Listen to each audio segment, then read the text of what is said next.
señales es la persecución de creyentes cristianos. Por eso hoy deseo hablar de aprendiendo a estar firmes por Jesús. Muchos cristianos se están rindiendo en vez de permanecer firmes. Y una de las cosas que necesitamos enseñar a nuestros hijos, todos nosotros que estamos sólidos en nuestra fe, es cómo ellos también pueden estar firmes en la roca sólida que es nuestro Señor Jesucristo. Bien, leamos en Mateo capítulo 5, empezando desde el verso 10. Bienaventurados los que padecen persecución por causa de la justicia, porque de ellos es el reino de los cielos. Bienaventurados sois cuando por mi causa os vituperen y os persigan y digan toda clase de mal contra vosotros, mintiendo. Gozaos y alegraos, porque vuestro galardón es grande en los cielos. Porque así persiguieron a los profetas que fueron antes de vosotros. Vosotros sois la sal de la tierra, pero si la sal se desvaneciere, ¿con qué será salada? No sirve más para nada, sino para ser echada fuera y hollada por los hombres. Vosotros sois la luz del mundo. Una ciudad asentada sobre un monte no se puede esconder. ¡Qué gloriosas son estas palabras salidas de los labios de nuestro Señor y Salvador Jesucristo! El significado de esos versículos es claro y preciso. Si usted permanece firme en el Señor Jesucristo, será perseguido. El apóstol Pablo en 2 Timoteo 3:12 dice: y también todos los que quieren vivir piadosamente en Cristo Jesús padecerán persecución. En otras palabras, Pablo le está diciendo a su joven hijo espiritual: Timoteo, quiero que sepas desde ya que si permaneces firme en el Señor Jesucristo, serás perseguido. Pero, ¿sabe que hay una manera de escapar la persecución? Estoy seguro que ahora todos ustedes me escucharán atentamente, ¿verdad? Bueno, para escapar de la persecución, lo único que tiene usted que hacer es no vivir piadosamente. Y usted puede codearse con la gente mundana, fracasar en vivir como un hijo o hija de Dios, y ni siquiera tiene que cruzar los dedos para no ser perseguido. Cuando era estudiante tuve que realizar muchos trabajos para poder pagar mi educación, y uno de esos trabajos fue el ser ayudante de carpintería en una construcción. Y muchos de esos hombres eran realmente profanos. Les gustaba contar cosas obscenas, se burlaban de mí, de mi fe, especialmente cuando supieron que estaba estudiando para ser un predicador del Evangelio. Un día uno de esos hombres rudos, mirándome fijamente, me dijo: jovencito, si vas a ser un predicador, sé uno bueno. Una vez conocí a un predicador muy bueno. Nunca mencionó ni la religión ni la política. Mi amigo, ahora si usted decide el no defender con firmeza ninguna cosa, la gente le llamará un buen predicador. Pero la persecución que un creyente recibe es el termómetro que registra su amor y su valentía por el Señor Jesucristo. En este pasaje de Mateo, Jesús está hablando de la persecución que cada persona que ama a Jesucristo padecerá, si es que permanece firme en su fe y en su testimonio. Ahora, ¿cuáles son las razones para esa persecución? Primero, la vida que mostramos.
Veamos nuevamente el verso 10. Bienaventurados los que padecen persecución por causa de la justicia, porque de ellos es el reino de los cielos. El mundo le perseguirá si usted vive un estilo de vida justo. si ese es el estilo de vida que usted diaria y normalmente exhibe. La raíz de la palabra perseguir significa separar o dividir. Una persona justa está dividida, separada del mundo, por lo tanto, no todos van a ser perseguidos. Escuche, usted tiene que ganarse la persecución. Y la manera de ganársela es teniendo un estilo de vida justo, diferente. La justicia está descrita en este capítulo 5 de Mateo dentro de las bienaventuranzas. Bienaventurados los pobres de espíritu, los que lloran, los mansos, los que tienen hambre y sed de justicia, y todas las demás cosas. Ahora, si usted hace todas esas cosas, la siguiente bienaventuranza es axiomática. Bienaventurados los que padecen persecución por causa de la justicia. Si usted no es justo, olvídelo, usted jamás será perseguido. La práctica de lo que es justo divide. Y eso es lo que la persecución significa, división, separación. La Biblia dice que nosotros, los creyentes cristianos, somos gente peculiar. Anote 1 de Pedro 2:9. Mas vosotros sois linaje escogido, real sacerdocio, nación santa, pueblo adquirido por Dios. Somos, o más bien dicho, debemos ser diferentes de la gente mundana. Nuestra fe es diferente. Comienza en una fuente diferente, sigue un camino diferente y termina en un destino diferente. Escuché de una señora que llamó a su esposo por el teléfono celular. Él era ya viejito y había salido a hacer algunas compras. Y ella le dijo: Humberto, debes tener cuidado al manejar. Acabo de escuchar en las noticias que hay un conductor medio loco en la carretera que está conduciendo su carro en sentido contrario. Y él le respondió: son los demás los que están yendo en sentido contrario. Si usted es un creyente cristiano, usted, por así decirlo, estará manejando en contra de la corriente. Hay un camino ancho y otro angosto. Y eso no significa que los dos caminos corren paralelos. Más bien van en dirección opuesta. Cuando usted deja de estar en colusión con el diablo, se encontrará en colisión con él. Somos gente peculiar. Somos hijos de luz. Ellos son hijos de las tinieblas. Vivimos por el Espíritu. Ellos viven en pecado. Nosotros vivimos por fe. Ellos viven por vista. Nosotros les entendemos a ellos, pero ellos no nos entienden a nosotros. El versículo 13 dice: vosotros sois la sal de la tierra. Bueno, entre otras cosas, la sal arde, quema e irrita cuando es aplicada en una herida abierta. Y el versículo 14 dice: vosotros sois la luz del mundo. La luz revela, hace ver las cosas. Los mundanos por naturaleza dicen: quiten esa sal de ahí y apaguen esa luz. Nosotros somos diferentes porque la justicia de Cristo está en nosotros. Pero debemos tener mucho cuidado en este punto. Algunos pueden ir por ahí diciendo: estoy siendo perseguido. Y puede ser que sea cierto, pero no está siendo perseguido por causa de la justicia, sino porque ha quebrantado alguna ley. Jesús dijo que seremos bienaventurados cuando, por estar firmes en Él y viviendo una vida que es sal y luz sobre la tierra, somos perseguidos. Busque 1 de Pedro capítulo 4, los versos del 14 al 16. Si sois vituperados por el nombre de Cristo, sois bienaventurados, porque el glorioso Espíritu de Dios reposa sobre vosotros. Ciertamente de parte de ellos Él es blasfemado, pero por vosotros es glorificado. Así que ninguno de vosotros padezca como homicida, o ladrón, o malhechor, o por entremeterse en lo ajeno. Pero si alguno padece como cristiano, no se avergüence, sino glorifique a Dios por ello. Quiero que subraye el verso 16. Pero si alguno padece como cristiano, no se avergüence, sino glorifique a Dios por ello. Si nos persiguen por ser cristianos, sufrimos por amor de su nombre. Usted está llamado a ser testigo, no el fiscal acusador.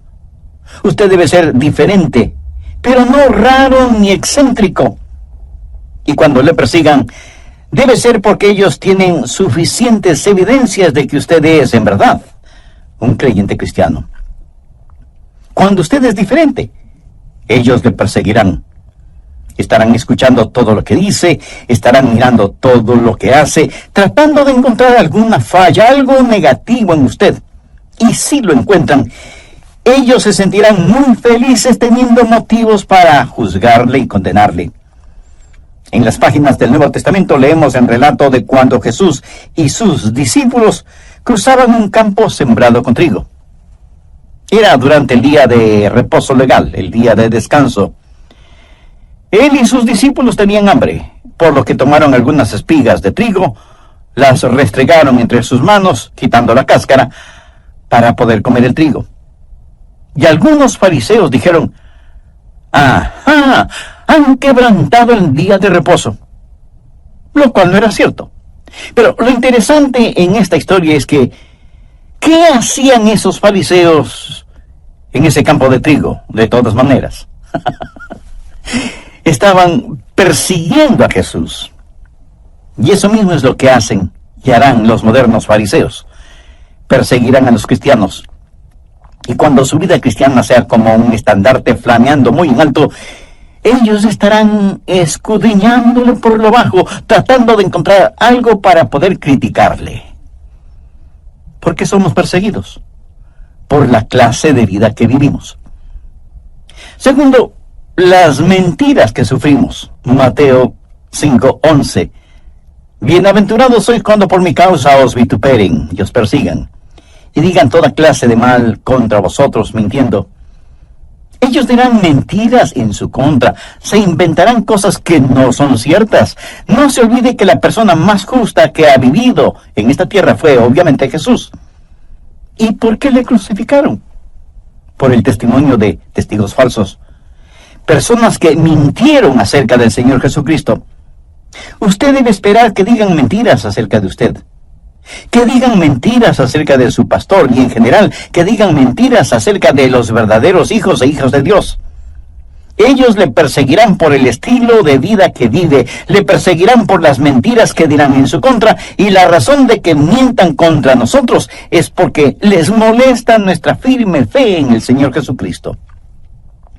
Tercero, por el Señor a quien servimos.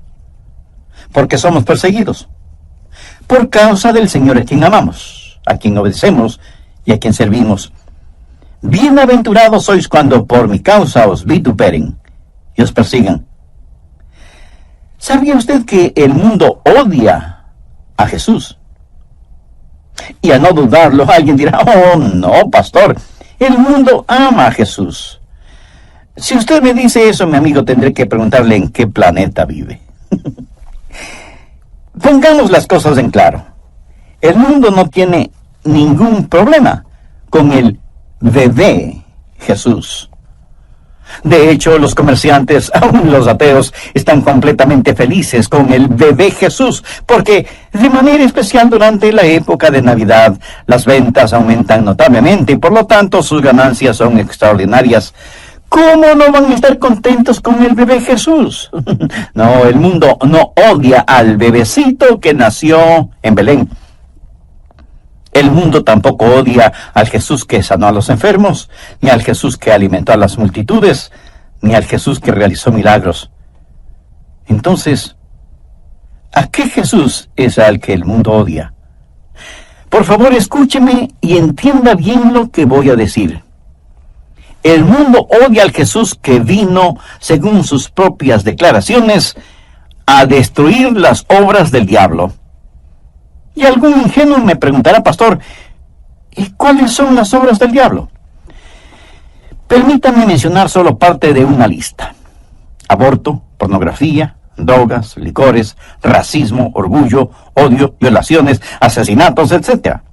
Jesús está en contra de todo eso.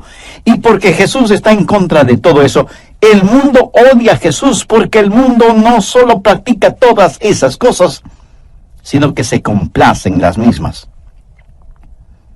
Veamos rápidamente Juan 15, los versos del 19 al 22.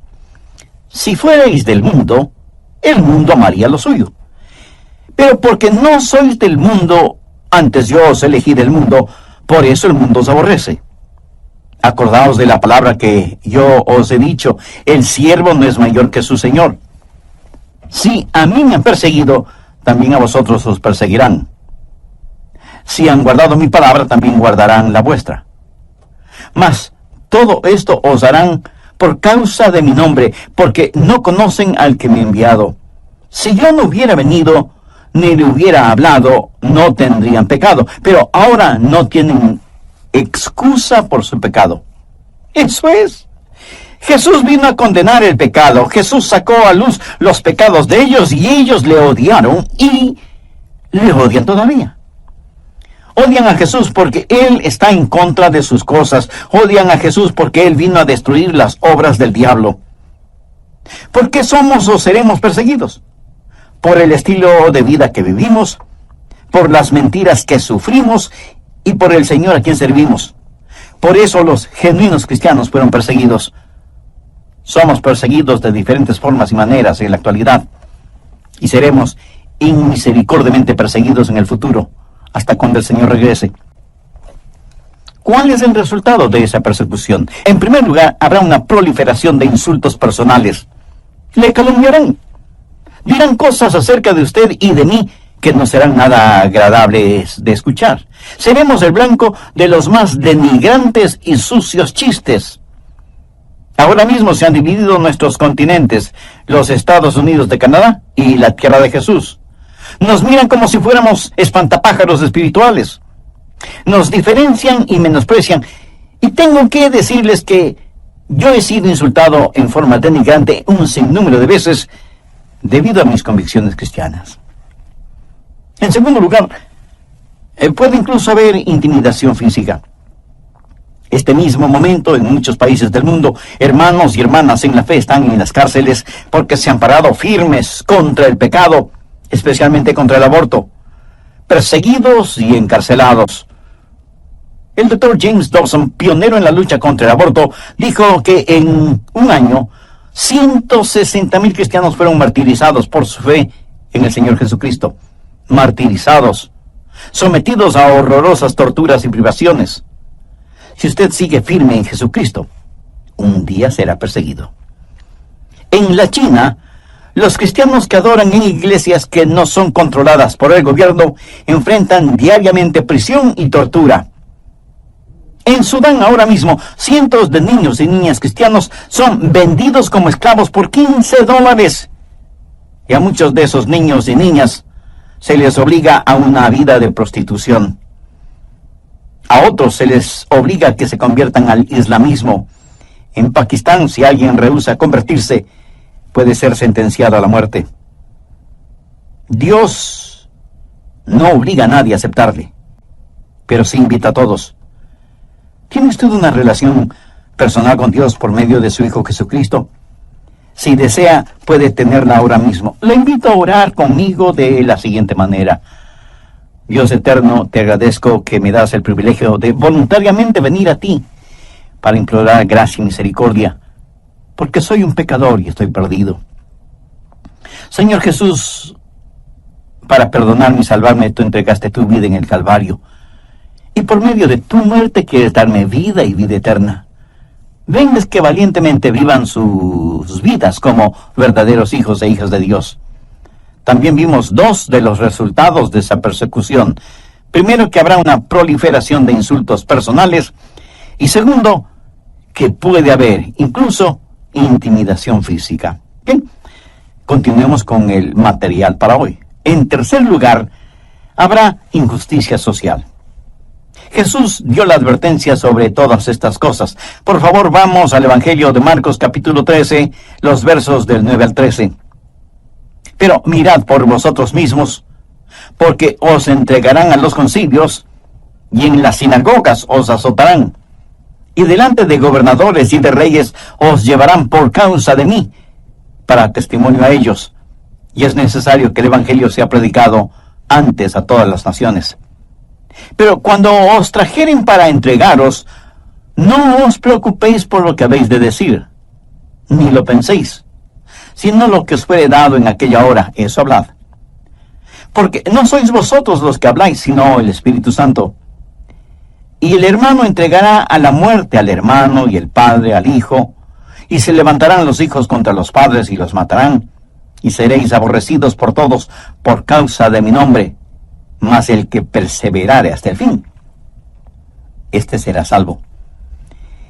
Este pasaje de la Escritura tiene que ver con la gran tribulación y los horrores de la misma, pero aún en nuestros días podemos ya ver relámpagos de la misma. Sin embargo, lo más sorprendente, lo increíble es que esta clase de injusticia procederá del mundo religioso. Usted será llevado delante de concilios en iglesias y sinagogas, y será el mundo religioso el que le persiga. ¿Sabía usted que las peores injusticias y persecuciones que he sufrido en mi vida han sido orquestadas por el mundo religioso? Pero esa injusticia no solo vendrá del mundo religioso, sino que también provendrá de un gobierno mundial. Miremos otra vez Marcos 13:9. Pero mirad por vosotros mismos, porque os entregarán a los concilios, y en las sinagogas os azotarán, y delante de los gobernadores y reyes os llevarán por causa de mí. Este sistema mundial está cargado contra Jesús. La Unión Americana de Libertades Civiles, ACLU por sus iniciales en inglés, en Norteamérica, dijo desde California lo siguiente, y lo voy a citar en forma textual. Es nuestra posición que la enseñanza de un coito monógamo heterosexual dentro del matrimonio es un valor tradicional americano, y esto es el establecimiento inconstitucional de una doctrina religiosa en las escuelas públicas.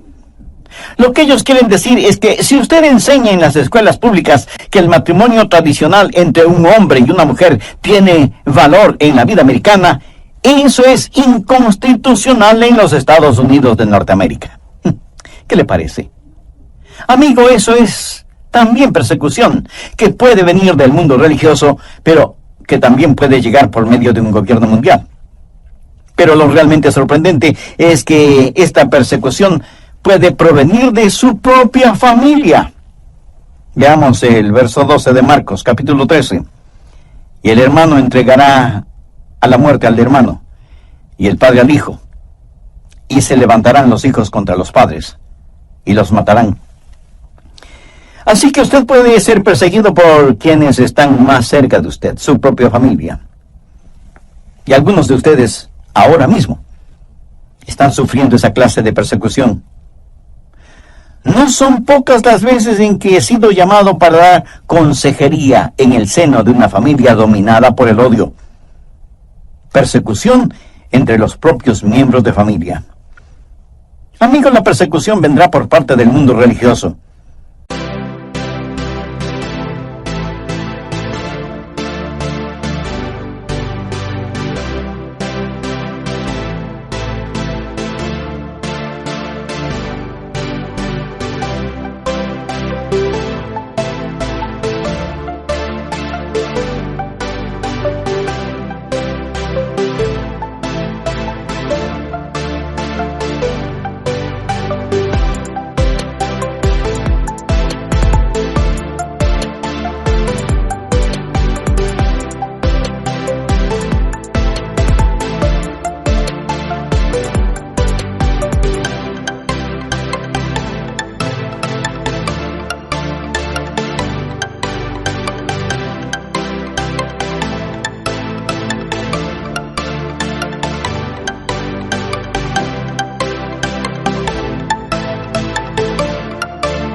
También se hará realidad por medio de un gobierno mundial, y habrá persecución dentro de la propia familia.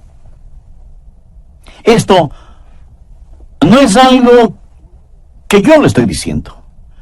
Yo solo le estoy dando a conocer lo que el mismo Señor Jesucristo dijo. Finalmente, ¿cuál debería ser nuestra respuesta? ¿Cómo debemos responder en estos últimos días a la persecución que ya estamos experimentando y que se pondrá peor y peor? Primero, debemos aprender a reinar en la vida. Vamos a Mateo 5, verso 10. Bienaventurados los que padecen persecución por causa de la justicia, porque de ellos es el reino de los cielos. La Escritura literalmente dice que tenemos un reino y que reinaremos con Cristo en vida. Cuando nos persigan, debemos recordar quiénes somos. Somos ciudadanos del reino y debemos reinar en la vida. Hay 3 niveles de vida. El primer nivel es el diabólico, donde usted paga mal por bien. El segundo nivel es el humano, donde se paga mal por mal y bien por bien. Y el tercer nivel es el celestial, donde se paga bien por mal. Veamos Mateo 5, versos del 43 al 45. Oísteis que fue dicho: amarás a tu prójimo y aborrecerás a tu enemigo. Pero yo os digo: amad a vuestros enemigos, bendecid a los que os maldicen, haced bien a los que os aborrecen, y orad por los que os ultrajan y persiguen, para que seáis hijos de vuestro Padre que está en los cielos, que hace salir el sol sobre malos y buenos, y hace llover sobre justos e injustos.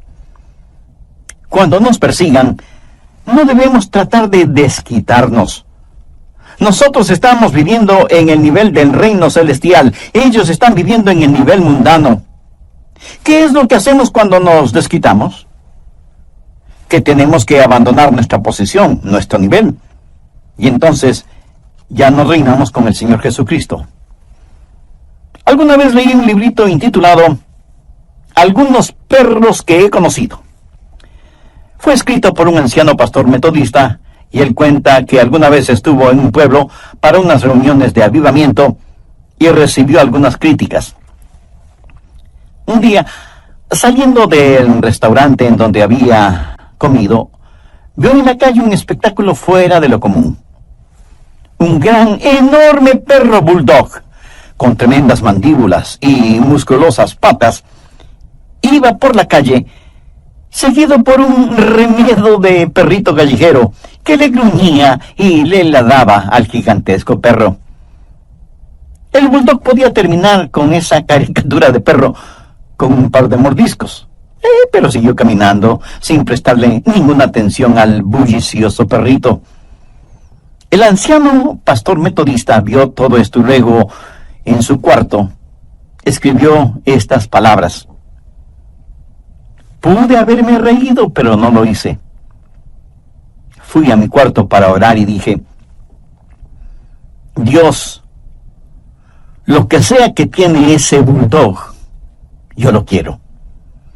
O la habilidad para caminar con pasos firmes y seguros, aunque los perritos insignificantes estén a mi alrededor gruñendo y ladrando.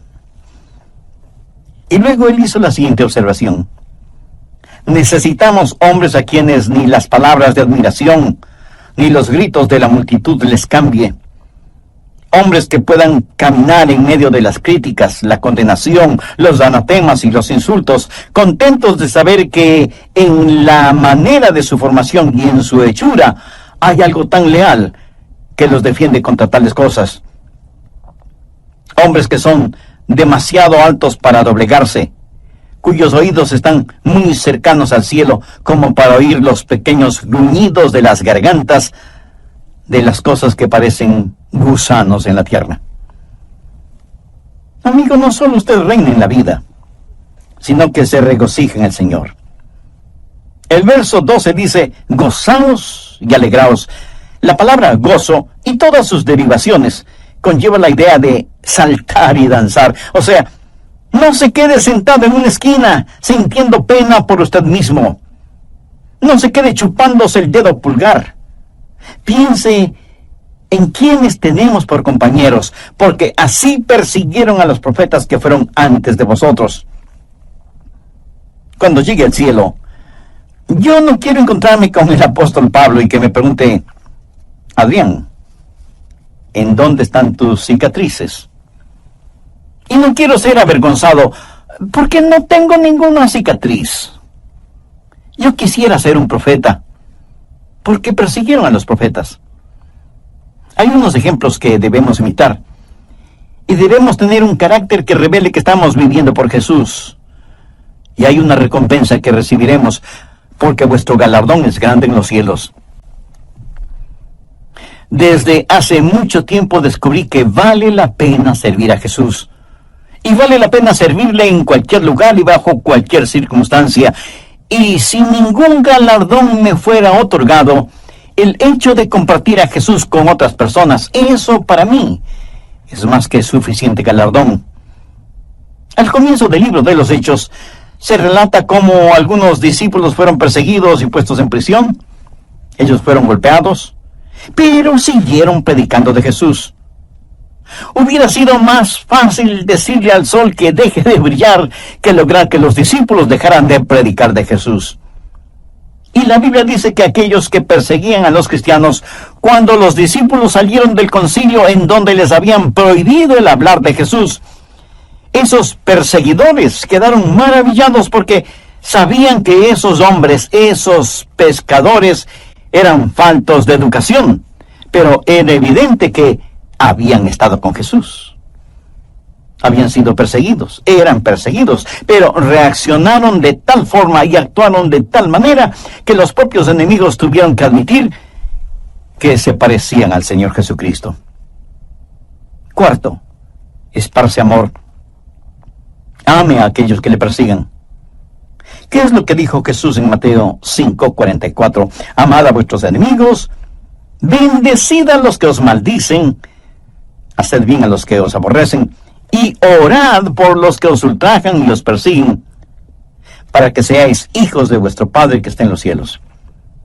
En otras palabras, no se contente con amar solo a quienes le aman. Derrame amor, esparza amor, aún entre aquellos que le persiguen, le maldicen y le aborrecen. Esto será más fácil de hacerlo si es que usted reina en la vida y entiende quién es usted. Entonces puede esparcir amor. Y este amor no es mera simpatía, es el hacer el bien sin mirar a quién. Note lo que dice el verso 45, que hace salir el sol sobre malos y buenos, y que hace llover sobre justos e injustos. Dios no dice, bueno, voy a tratar bien a algunas personas porque son buenas, pero voy a tratar muy mal a quienes me persiguen. Ese no es el carácter de Dios. No se alegra de que Dios ame a los pecadores. ¿Dónde estaríamos si Dios no nos amara? Quienes nos persiguen, nos maldicen y nos aborrecen están ciegos. No tienen verdadera vida, no entienden. De hecho, la Biblia dice que en los últimos días, aquellos que nos maten pensarán que están haciendo un servicio a Dios. Anote Juan 16, versos 2 y 3. Y aún viene la hora cuando cualquiera que os mate pensará que rinde un servicio a Dios, y harán esto porque no conocen al Padre ni a mí. Están ciegos y necesitan amor, y debemos tratarles como Dios nos trata a nosotros. Veamos un último ejemplo. Esteban fue el primer diácono en la Biblia, y él fue un poderoso predicador de la palabra. Los enemigos podían arguir con él, pero no podían hacer que cambiara de manera de pensar para que cambiara su forma de predicar. Y como tampoco pudieron intimidarle, decidieron matarle a pedradas. Y mientras lo apedreaban, un hombre joven cuidaba los mantos de aquellos que apedreaban a Esteban. Ese hombre se llama Saulo, y era de Tarso, quien por el hecho de cuidar la ropa de los apedreadores, prácticamente consentía y apoyaba la muerte de Esteban. Más tarde Saulo llegó a ser el apóstol Pablo, el más poderoso teólogo y misionero que el mundo haya conocido. Saulo fue completa y totalmente cambiado. Pero, ¿qué es lo que le cambió? Yo personalmente creo que en forma inicial, el cambio de Saulo comenzó cuando escuchó a un moribundo Esteban decir: Señor Jesús, recibe mi espíritu. Señor, no les tomes en cuenta este pecado. Yo creo que Saulo jamás olvidó esa experiencia. Cuando Jesús le dio el encuentro a Saulo en el camino hacia Damasco, le dijo: yo soy Jesús a quien tú persigues. Dura cosa te es dar coces contra el aguijón. ¿Qué era lo que en verdad lo aguijoneaba? ¿Qué era lo que le inquietaba? Era el rostro transfigurado de un hombre joven llamado Esteban, que al morir esparció palabras de amor para aquellos que le apedreaban. Vamos a ser perseguidos. Si usted vive una vida genuina, cristiana, sufrirá persecución. Y debemos creer esto porque así ha sido siempre, lo es en la actualidad y lo será más intensamente en el futuro. Esta es una poderosa razón para que veamos la necesidad de enseñar a nuestros hijos y a nuestros nietos a permanecer firmes en el Señor Jesucristo como verdaderos soldados de la cruz. Debemos enseñarles con el ejemplo de nuestras propias vidas que vale la pena servir a Jesús. Los días actuales son doradas oportunidades que tenemos para no solo compartir acerca del Señor Jesucristo, sino también para demostrar cuán firmes estamos en Él y por Él. Amiga, amigo, en la quietud, en la intimidad de su corazón, le invito a que ore conmigo de la siguiente manera. Señor Jesús, porque tú moriste por mí, ayúdame a vivir para ti. Y si es necesario, aún a morir por ti. Enséñame, Señor, a ser diferente. Ayúdame con tu fortaleza para que el mundo no me intimide. Ayúdame para que no viva pensando si lo que digo y hago es correctamente político o no. Si hago tu voluntad, siempre estaré en lo correcto.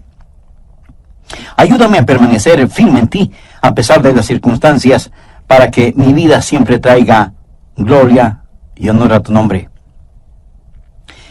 Antes de finalizar este programa, permítame decir lo siguiente. Jesús sufrió persecución, martirio y muerte para que usted y yo podamos ser salvos.